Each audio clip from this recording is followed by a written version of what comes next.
Sebuah pertemuan tak terduga mengubah segalanya. Seorang pria hilang ingatan bertemu dengan ojek wanita. Ketika kebenaran terungkap, siapa yang bisa dipercaya? Dan bagaimana takdir akhirnya membalikkan keadaan? Jangan lewatkan kisah penuh kejutan ini. Hujan deras mengguyur kota Jakarta malam itu, membasahi jalanan yang sepi dan berkilau di bawah sorotan lampu jalan. Gita baru saja menyelesaikan pesanan terakhirnya dan bersiap pulang ketika ia melihat seorang pria tua berdiri di trotoar, tubuhnya menggigil kedinginan. Ia mengenakan kemeja lusuh yang kuyup oleh hujan, tanpa jaket atau payung untuk melindungi dirinya. Pandangannya kosong, bibirnya bergetar, dan matanya menyiratkan kebingungan yang mendalam. Sesuatu di dalam hati Gita berbisik bahwa pria itu membutuhkan bantuan. Tanpa ragu, Gita menepi dan membuka jas hujan tipisnya, lalu menghampiri pria tua itu.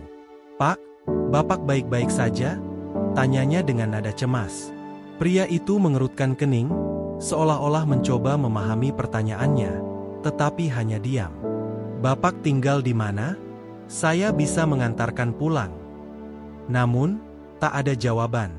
Wajah pria itu semakin terlihat panik, seperti seseorang yang baru saja terbangun di tempat asing tanpa ingatan. Saya tidak tahu, saya tidak ingat," gumamnya dengan suara bergetar. Gita merasa dadanya sesak mendengar pengakuan itu. Ia menatap sekitar, mencari tanda-tanda apakah ada orang yang mengenali pria ini, tetapi jalanan kosong. Tak ada pilihan lain. "Baik, ikut saya dulu, Pak.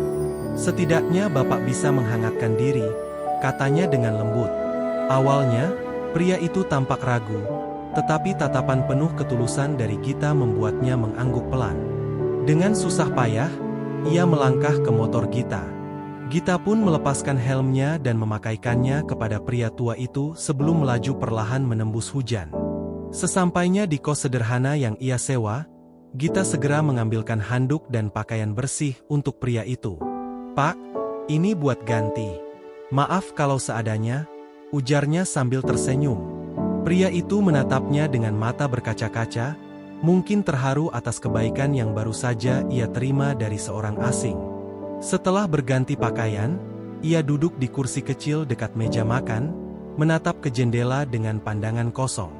Gita menyiapkan segelas teh hangat dan sepiring nasi goreng sederhana. "Bapak pasti lapar. Makan dulu, ya," katanya, meletakkan makanan di hadapan pria itu. Perlahan, pria itu mulai menyuap makanannya, seakan baru menyadari betapa laparnya ia. Gita mengamati dengan hati-hati, mencoba mencari tahu siapa sebenarnya pria ini. "Bapak tidak ingat sama sekali? Nama Bapak mungkin?" tanyanya pelan. Pria itu terdiam, mencoba mengingat, lalu menggeleng pelan. "Semuanya kosong. Aku bahkan tidak tahu kenapa aku ada di jalanan tadi." Suaranya terdengar lemah, hampir putus asa. Melihat pria itu seperti ini, hati Gita semakin tergerak. Ia tak bisa membayangkan bagaimana rasanya terbangun tanpa ingatan, tanpa tahu harus kemana. "Jangan khawatir, Pak. Saya akan coba bantu cari tahu siapa Bapak," katanya dengan mantap. Ia tahu ini bukan masalah sederhana, tapi meninggalkan pria itu begitu saja bukanlah pilihan. Tanpa pikir panjang, ia mengambil ponselnya dan mulai mencari informasi tentang orang hilang di media sosial, berharap ada seseorang yang mencari pria ini. Malam semakin larut, hujan masih turun dengan deras di luar. Di dalam kamar kecil itu, pria tua yang kehilangan ingatan mulai merasa sedikit lebih tenang, ditemani oleh seorang wanita muda yang bahkan tak mengenalnya. Gita, yang awalnya hanya berniat membantu sementara, kini mulai menyadari bahwa pertemuannya dengan pria ini mungkin bukan sekadar kebetulan. Ia tak tahu apa yang akan terjadi esok hari, tapi satu hal yang pasti, ia tidak akan meninggalkan pria ini sendirian. Gita memandang pria itu sekali lagi, lalu menarik napas dalam. "Bapak boleh tinggal di sini dulu sampai kita menemukan keluarga Bapak," katanya lembut. Pria itu menatapnya dengan mata yang basah oleh rasa syukur. Di luar, hujan masih terus turun, seolah menjadi saksi pertemuan takdir yang akan mengubah hidup mereka berdua selamanya. Malam itu terasa begitu panjang bagi Gita. Setelah memastikan pria tua itu sudah tidur di kasur tipis yang ia siapkan di sudut kamarnya, ia duduk di tepi ranjangnya sendiri, menatap layar ponselnya dengan cemas. Ia telah memposting foto pria itu ke beberapa grup media sosial, berharap ada seseorang yang mengenalinya. Namun, sejauh ini, belum ada jawaban. Hujan di luar telah reda, tetapi di dalam hatinya, badai kekhawatiran masih berkecamuk. Siapa pria itu? Mengapa ia bisa kehilangan ingatannya? Apakah ada keluarga yang sedang mencarinya? Keesokan paginya, sinar matahari menerobos jendela kamar kos Gita, menerangi wajah pria tua itu yang masih tertidur lelap. Wajahnya kini tampak lebih damai dibandingkan semalam. Gita diam-diam merasa lega melihatnya mendapatkan istirahat yang cukup. Namun, rasa penasaran di hatinya semakin menguat.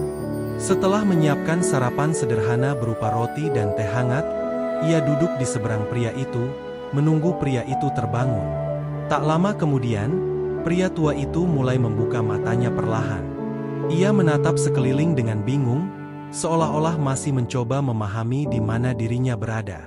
Saat melihat Gita, ada sedikit ketenangan dalam sorot matanya. "Selamat pagi, Pak. Tidur nyenyak?" tanya Gita dengan senyum lembut. Pria itu mengangguk pelan, lalu duduk dan mengusap wajahnya yang masih tampak lelah. "Aku masih tidak ingat apa-apa," katanya lirih. Gita menghela napas, mencoba menyembunyikan kekecewaannya. "Tidak apa-apa, Pak. Ingatan Bapak mungkin butuh waktu untuk kembali. Saya sudah mencoba mencari info di internet, tapi belum ada yang mengenali Bapak," ujarnya, berusaha tetap optimis.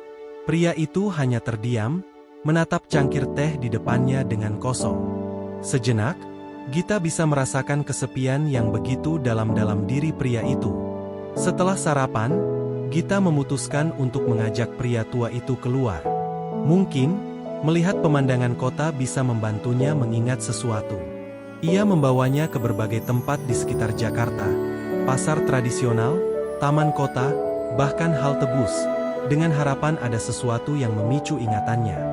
Namun, setiap kali pria itu melihat sekeliling, hanya kebingungan yang tampak di wajahnya. Gita mulai merasa putus asa. Di sore hari, mereka duduk di sebuah bangku taman. Angin sepau-sepau menerpa wajah mereka.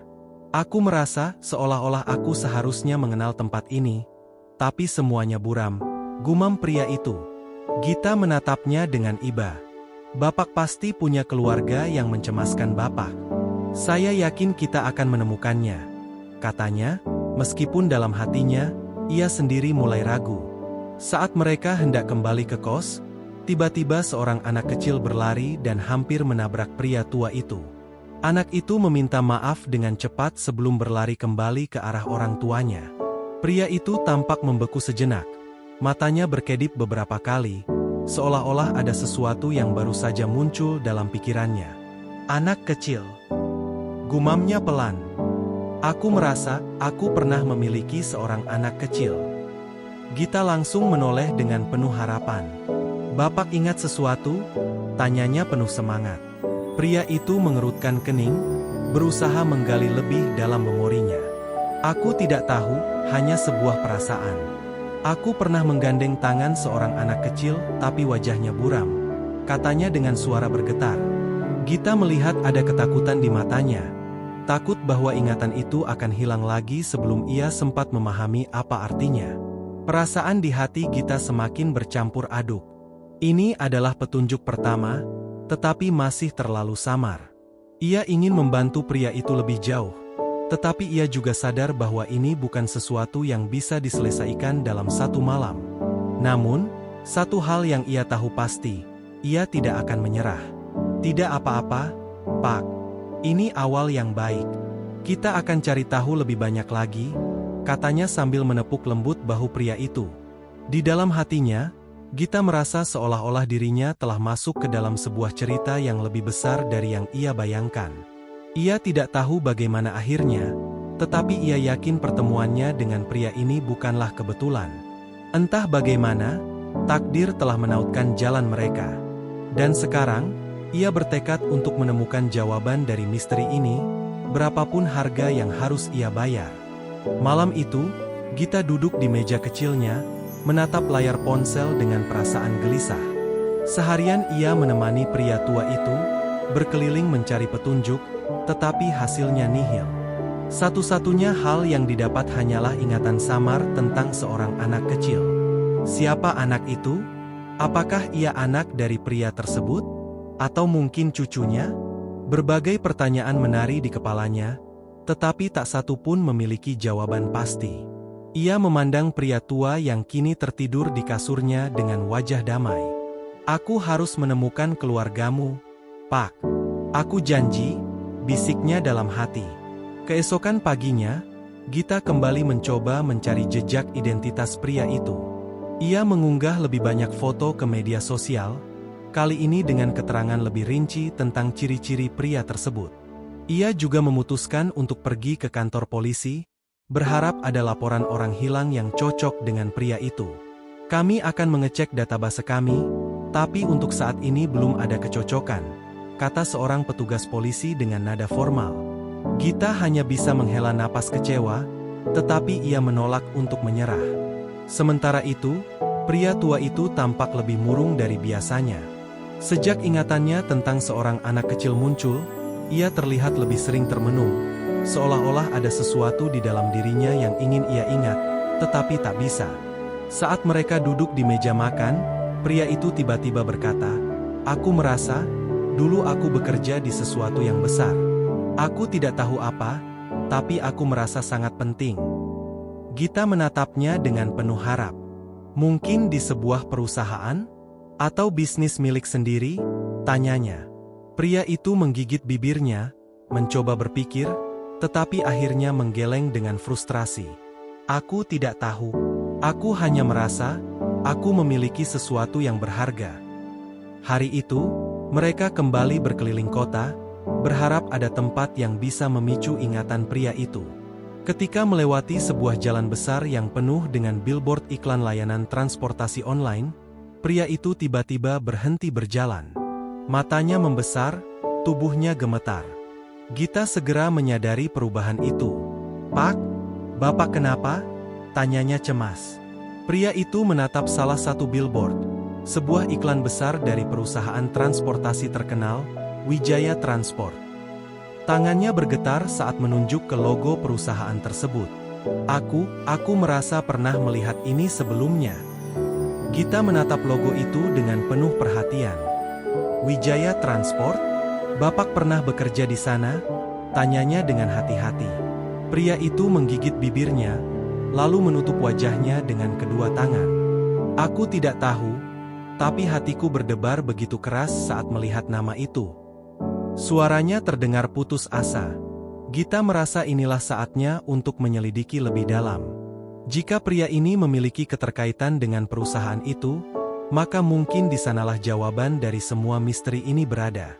Tanpa ragu, Gita mencari alamat kantor pusat Wijaya Transport dan memutuskan untuk pergi ke sana bersama pria itu.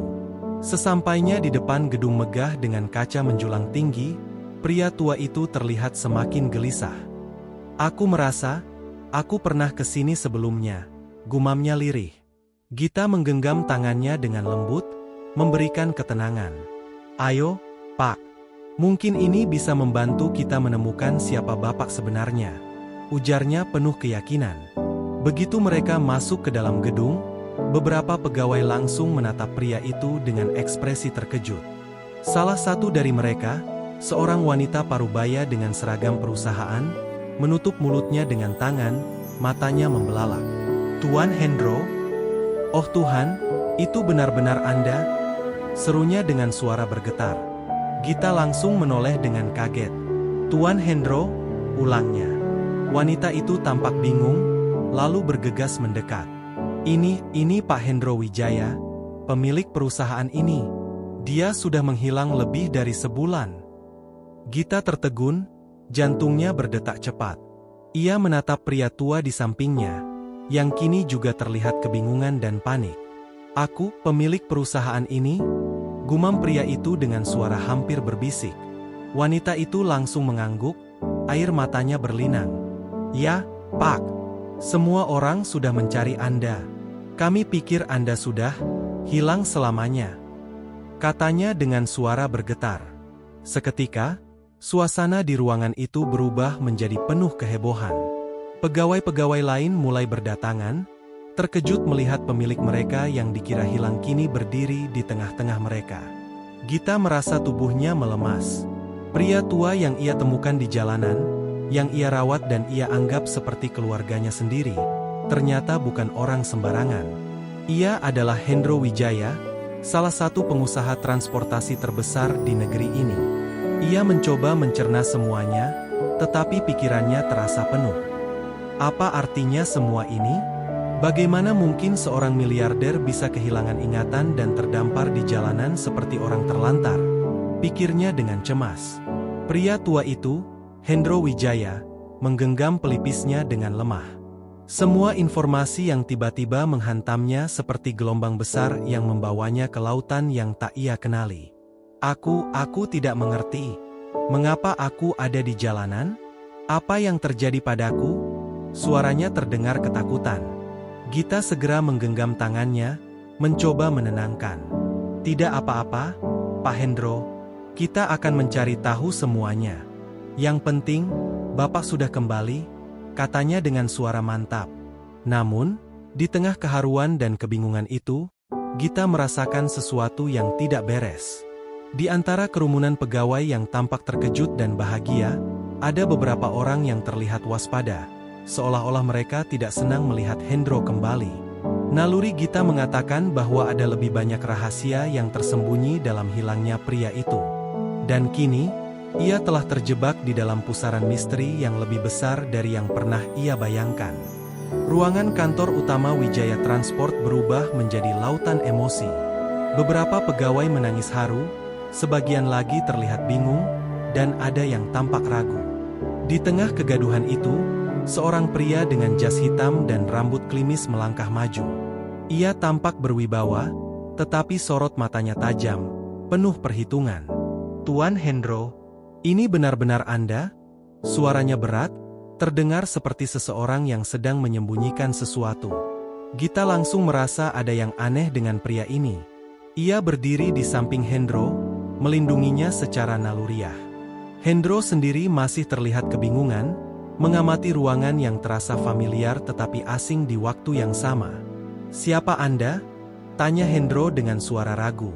Pria itu terdiam sesaat sebelum tersenyum tipis. "Saya Adrian, wakil direktur perusahaan ini. Saya yang menangani semua urusan sejak Anda menghilang," jawabnya, tetapi ada nada tersirat dalam ucapannya yang membuat bulu kuduk Gita meremang. Adrian melangkah lebih dekat, menatap Hendro seolah ingin memastikan sesuatu. "Tuan Hendro, apa yang sebenarnya terjadi pada Anda? Semua orang mengira Anda sudah tidak ada," ucapnya dengan suara pelan. Hendro mengerutkan kening, jelas berusaha mengingat. "Aku tidak tahu. Aku hanya ingat, aku berada di jalanan, tanpa tahu siapa diriku," jawabnya dengan jujur. Suasana ruangan menjadi hening. Gita menatap Adrian dengan tajam. Ada sesuatu yang janggal. Jika Hendro adalah pemilik perusahaan ini, bagaimana bisa seorang miliarder bisa tiba-tiba hilang dan tidak ada yang menemukannya selama sebulan? Dan mengapa pria seperti Adrian terlihat lebih terkejut dibandingkan bahagia? Perasaan tidak enak mulai menjalar dalam tubuhnya.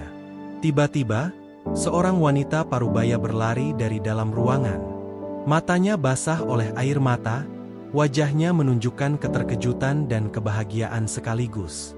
"Pak Hendro," serunya sebelum langsung memeluk pria tua itu dengan erat. Hendro tampak terkejut, tetapi perlahan ia membalas pelukan itu dengan kebingungan. "Kamu siapa?" tanyanya pelan. Wanita itu terisak.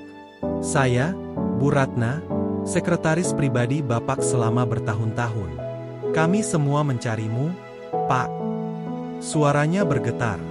Gita merasakan sesuatu yang tulus dari wanita itu. Tidak seperti Adrian, ekspresi Bu Ratna terlihat jujur, penuh harapan dan kelegaan. Gita melirik Adrian yang tampak tidak senang dengan kedatangan Bu Ratna. Seketika, ia yakin bahwa pria ini menyembunyikan sesuatu. Adrian lalu tersenyum tipis, tetapi matanya tetap tajam. Pak Hendro, mungkin kita bisa bicara lebih lanjut di ruangan Anda? Saya yakin ada banyak hal yang perlu Anda ingat, katanya, memberi isyarat pada beberapa pegawai untuk menuntun Hendro ke dalam ruangan mewah di ujung lorong. Gita hendak mengikuti, tetapi Adrian menahan langkahnya. Mbak, Gita, ya? Tanyanya, masih dengan senyum yang dipaksakan.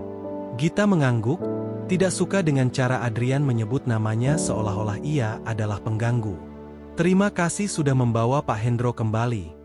Tetapi urusan perusahaan ini cukup rumit. Mungkin lebih baik kalau Anda pulang saja. Lanjutnya dengan nada halus tapi penuh ancaman. Gita menatapnya tajam, lalu menyilangkan tangan di dada. Saya yang menemukan Pak Hendro dalam keadaan terlantar. Saya yang merawatnya. Saya juga yang mencari tahu siapa dia. Saya tidak akan pergi sebelum saya tahu dia aman, katanya tegas. Adrian tampak terkejut dengan keberaniannya, tetapi ia segera mengendalikan ekspresinya. Baiklah, gumamnya, lalu berbalik masuk ke ruangan Hendro, meninggalkan Gita dengan firasat buruk yang semakin kuat. Bu Ratna mendekati Gita dan berbisik, "Mbak Gita, hati-hati. Ada sesuatu yang janggal sejak Pak Hendro menghilang. Saya takut ada yang mencoba mengambil alih perusahaan ini secara diam-diam." Suaranya nyaris tak terdengar, tetapi cukup membuat Gita semakin curiga. Ia mengepalkan tangan. Ini bukan sekadar kehilangan ingatan biasa. Ini adalah sebuah konspirasi. Dan sekarang, ia sudah terlibat lebih dalam dari yang pernah ia duga. Apapun yang terjadi, ia tidak akan membiarkan Hendro kembali menjadi korban. Ia bertekad untuk mengungkap kebenaran, meskipun itu berarti harus berhadapan dengan orang-orang yang tidak ingin Hendro kembali. Malam telah larut, tetapi Gita masih duduk di kursi lobi gedung Wijaya Transport. Pikirannya terus berputar, mencoba menghubungkan semua kejadian aneh yang terjadi sejak ia menemukan Pak Hendro di jalanan. Rasa curiganya terhadap Adrian semakin kuat, terutama setelah pertemuannya dengan Bu Ratna yang memperingatkannya tentang kemungkinan adanya konspirasi. Jika Pak Hendro memang pemilik perusahaan ini, mengapa Adrian tampak tidak senang dengan kepulangannya? Gita bergumam dalam hati. Saat ia masih larut dalam pikirannya, Bu Ratna tiba-tiba datang menghampiri dengan wajah tegang. "Mbak Gita, saya baru saja mendengar sesuatu yang mencurigakan. Saya takut Adrian sedang merencanakan sesuatu," bisiknya cemas. Gita langsung siaga. "Apa yang ibu dengar?" tanyanya serius. Bu Ratna menelan ludah sebelum menjawab, "Adrian diam-diam menghubungi seseorang. Dari yang saya tangkap, dia berencana untuk memastikan Pak Hendro tidak mengingat apapun, dengan cara apapun." Darah Gita berdesir. Mereka ingin menghilangkan ingatan Pak Hendro selamanya, pikirnya dengan ngeri. Tanpa membuang waktu, ia segera berlari menuju ruangan Hendro. Namun, tepat saat ia mencapai pintu, dua pria berbadan tegap berdiri di depannya, menghalangi jalannya. "Maaf, Mbak. Tidak boleh masuk," kata salah satu dari mereka dengan nada dingin. Gita mengepalkan tangannya, hatinya berdegup kencang. Ia tahu bahwa jika ia mundur sekarang, Hendro bisa saja berada dalam bahaya besar. Namun, sebelum ia sempat melakukan sesuatu, terdengar suara keras dari dalam ruangan. "Jangan sentuh saya!" Suara Hendro terdengar lantang dan penuh ketakutan. Tanpa berpikir panjang, Gita menerjang penjaga di depannya dan mendorong pintu ruangan hingga terbuka. Di dalam, Hendro terduduk di sofa dengan wajah ketakutan, sementara Adrian berdiri di hadapannya dengan ekspresi penuh tekanan. Di tangannya, ada sebuah botol kecil berisi cairan bening. "Apa yang kamu lakukan?" bentak Gita, berlari ke sisi Hendro. Adrian tampak terkejut, tetapi ia segera mengendalikan ekspresinya. "Kamu tidak mengerti, Gita. Pak Hendro tidak perlu mengingat apapun. Ini semua demi kebaikan perusahaan," katanya tenang, tetapi matanya penuh kebengisan. "Demi perusahaan atau demi kepentinganmu sendiri?" sergah Gita tajam. Ia menatap Adrian dengan penuh kebencian. "Kamu ingin Pak Hendro tetap lupa agar kamu bisa mengambil alih semuanya, bukan?" lanjutnya. Adrian mendengus. Kalau dia mengingat semuanya, rencanaku selama ini akan sia-sia. Aku sudah hampir menguasai perusahaan ini sepenuhnya. Dia seharusnya tidak kembali, ucapnya dengan nada berbahaya. Namun, tanpa disangka, Hendro tiba-tiba berdiri dengan mata terbelalak. Aku ingat sekarang. Gumamnya lirih. Semua orang di ruangan menoleh padanya. Aku ingat semuanya. Hendro mengulang lebih keras, suaranya gemetar, tetapi penuh kepastian. Kau, Adrian, kau yang menjebakku. Kau yang membuatku terdampar di jalanan dengan rencana licikmu. Sorot matanya kini penuh kemarahan. Adrian tampak panik.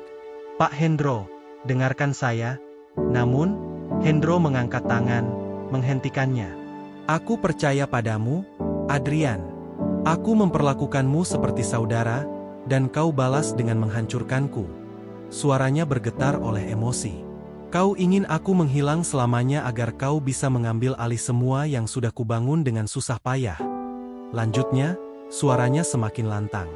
Pada saat itu, beberapa pegawai, termasuk Bu Ratna, telah berkumpul di luar ruangan, mendengar semuanya.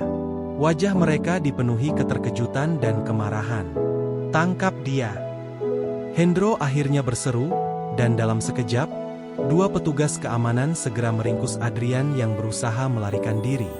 Ini tidak akan berakhir di sini. Adrian berteriak putus asa saat digiring keluar.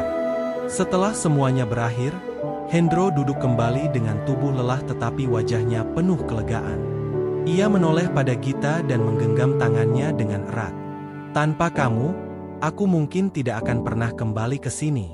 Aku berutang nyawa padamu, Gita, katanya dengan tulus.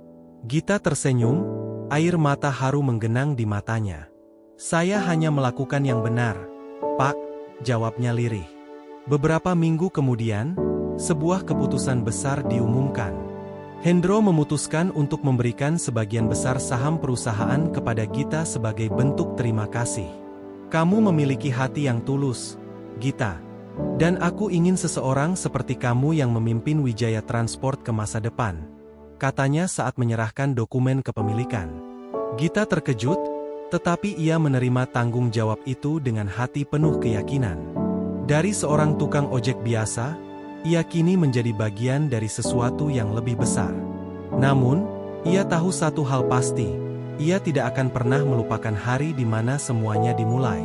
Hari di mana ia menemukan seorang pria tua di jalanan, tanpa ingatan, tetapi dengan takdir yang akhirnya membawa mereka berdua ke arah yang luar biasa.